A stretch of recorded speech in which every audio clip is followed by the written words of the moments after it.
नमस्कार दोस्तों, हमारे यूट्यूब चैनल स्टडी विद राजा साहब में आपका स्वागत है। दोस्तों बात करेंगे 69,000 शिक्षक भर्ती की। साथियों, शिक्षा मित्रों के द्वारा जो केस किया गया था गुड्डू सिंह के द्वारा, ठीक है, उसका केस की जो सुनवाई है वो कंफर्म हो गई और वो सुनवाई 20/5/2020 को होगी। कब होगी? 20/5/2020 को होगी साथियों।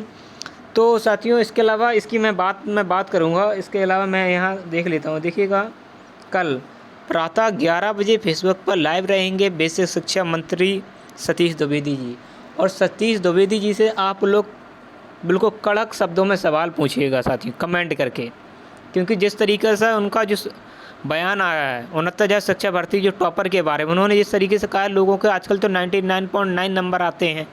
तो भाई आते हैं, नंबर आते हैं, मैं भी मानता हूँ आते हैं, ठीक है, आते हैं। कम से कम उनको सामने तो लाइएगा, मीडिया के सामने इंटरव्यू कराइएगा, उनसे हम लोग शिक्षा तो ले सकें किस तरीके से उन्होंने पढ़ाई की है। मैं आरोप नहीं लगा रहा हूँ कि आपने तैयारी नहीं की। अगर आपने तैयारी की है तो आपको सामने आना पड़ेगा, मीडिया के सामने आना पड़ेगा, बताना पड़ेगा।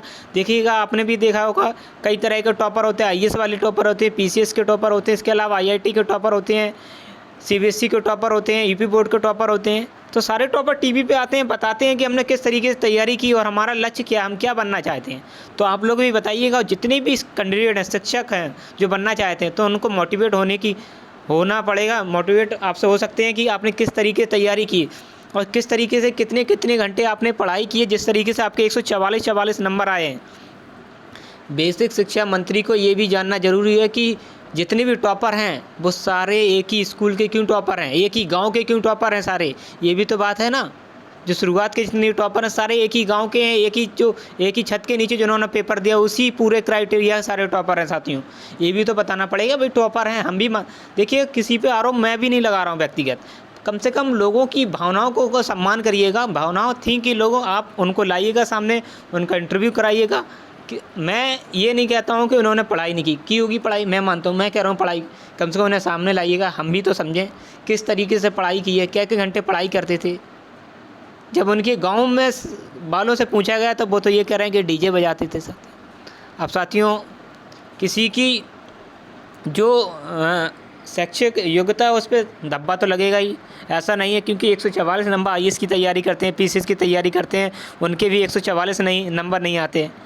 कहीं अगर धांधली नहीं हुई है तो आपको तो निष्पक्ष कह देना चाहिए। अगर उसमें धांधली हुई है तो हम जांच कराने का आदेश देते हैं। अगर उसमें होगी दूध का दूध पानी का पानी हो जाएगा तो लड़के भी खुश हो जाएंगे कि हाँ, वास्तव में आप लड़के के बच्चों की भावना का सम्मान कर रहे हैं। पर ये जिस तरीके से आपने बयान दिया कि लोगों के 99% नंबर आते हैं, तो जो लोग फैल हुए हैं वो ऐसी अनग्रह बातें कर रहे हैं, ये कोई बात नहीं हुई साथियों। ठीक है साथियों, ये जो केस है वो 20 तारीख को लिस्टेड है। इसके बाद समस्या यहाँ पर ये आ रही है, लोगों को बीच चंदे की लेकर विवाद होने लगा है, क्योंकि लोग ये कह रहे हैं पहली हियरिंग के लिए हमारे पास रुपए नहीं आया। जितनी भी टीमें हैं, 3 टीमें हैं आपको पता है, एक शिवेंद्र प्रताप सिंह की, एक सर्वेश प्रताप सिंह की, एक बीएड लीगल टीम है।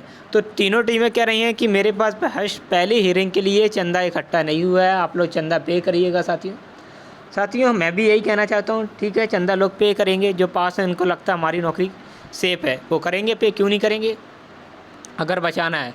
तो सबसे पहली बात तो ये है साथियों, चंदा खूब मांगिएगा, पर चंदा अगर मांग रहे हैं तो कम से कम अपना बैंक अकाउंट भी, स्टेटमेंट भी जारी करना चाहिए पर डे का कि इतना हमको डेली पे हो रहा है, हम लोगों को इतना प्राप्त हो रहा है भुगतान। तो लोग देखते हैं, हाँ, वास्तव में पारदर्शिता बनी रहती है कि आपके पास कितने रुपए का भुगतान हुआ है। जब आप लोग अपना बैंक अकाउंट पूरा स्टेटमेंट जारी नहीं करते तो लोगों को कहीं ना कहीं शंकाएं होती है। मैं नहीं कह रहा हूँ चंदा, देखिए केस लड़े जाते हैं वो चंदे ही के दम पे लड़े जाते हैं, ठीक है, वो तो लोगों की सुरक्षा है, जो देना चाहता है दे, जिसे नहीं देना नहीं जाए। किसी के ऊपर मैं ज़बरदस्ती नहीं कर रहा हूँ, मैं बता रहा हूँ एक बात। ठीक है साथियों, केस लगा है। अब देखने वाली ये बात है कि शिक्षा मित्रों से कहा जा रहा है कि 20 तारीख को हमको स्टे मिल जाएगा, और बीएड लीगल टीम और बीटीसी की टीमों की तरफ से कहा जा रहा है स्टे बिल्कुल भी नहीं होने दिया जाएगा। ये आने वाला समय ही बता पाएगा कि स्टे मिलता है या नहीं मिलता है साथियों। ठीक है साथियों, अभी के लिए इतना ही। जितने भी साथी हमारे चैनल से नए जुड़े, प्लीज़ चैनल को सब्सक्राइब कर लीजिए, तो शेयर भी कर दीजिएगा, जिससे और भी नए साथी हमारे चैनल से जुड़ सकें।